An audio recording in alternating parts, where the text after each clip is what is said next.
Colanta, André Berkoff, Céline Alonso.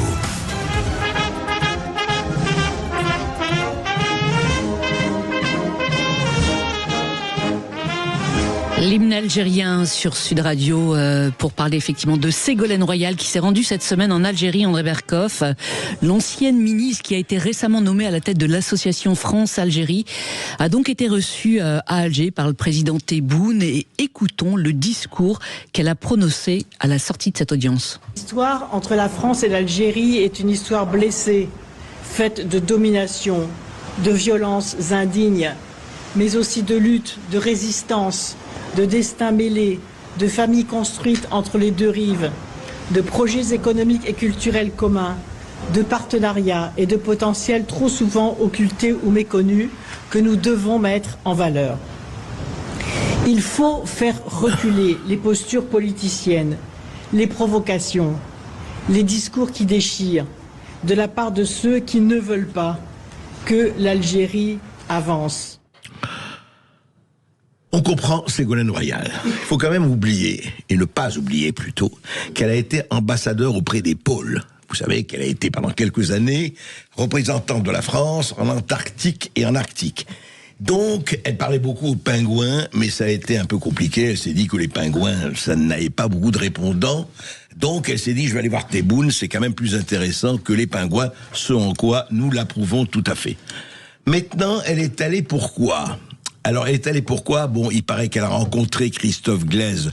Vous savez, ce journaliste français qui est toujours prisonnier à Alger, journaliste sportif. On ne sait pas exactement pourquoi on l'accuse d'espionnage, alors qu'il avait rencontré l'équipe de football kabyle. Enfin bon, elle y est allée. Si elle peut contribuer à la libération de Christophe Glaise, c'est très bien.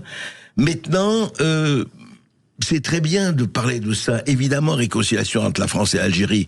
Mais on sait que ce n'est pas par des visites comme ça que ça s'arrangera. C'est un problème politique, c'est un problème de rapport de force, tout le monde le sait. C'est depuis 60 ans. Nous avons reçu à plusieurs reprises Christophe Riancourt, l'ancien ambassadeur de France en Algérie, qui remarquablement a compris tout cela de façon très très forte. Et alors, elle dit, il faut faire reculer les postures politiciennes, les provocations, les discours qui déchirent de la part de ceux qui ne veulent pas que l'Algérie avance. Attendez, qui est allé dire pendant la campagne présidentielle en 2017 que la colonisation était un crime contre l'humanité? C'est un certain Emmanuel Macron. Qui a été dire qu'il n'y a plus de culture française et compagnie? Et qui a été dire... Alors, c'est très bien d'aller, mais on aurait aimé que tous ces gens se mobilisent beaucoup plus.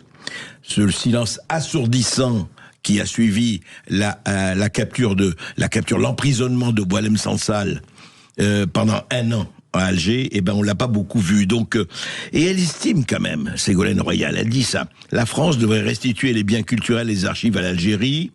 Donc, est-ce que c'est quoi? C'est une situation d'excuse? C'est une situation de repentance? On ne sait pas. Madame Royal se mélanchonise, André Berkoff, non? Non, je crois que Madame Royal est en quête d'un statut politique. Vous savez, c'est très dur. La politique est une drogue dure. La politique, c'est vraiment... Et quand on est accro, il faut retrouver un rôle. Et on comprend. Et Ségolène Royal, on lui... Vraiment, parce qu'on voit comment elle est là. Vous savez, à chaque remaniement ministériel, je suis là. À chaque remaniement à gauche ou à droite, je suis là. Vous savez, c'est un peu comme Manuel Valls. Ils sont là. On ne sait pas quand on va les prendre, mais ils sont là. Donc, il faut que Ségolène Royal, et je lui souhaite, de retrouver une place, parce que c'est très, très, très dur quand on est orpheline de son statut.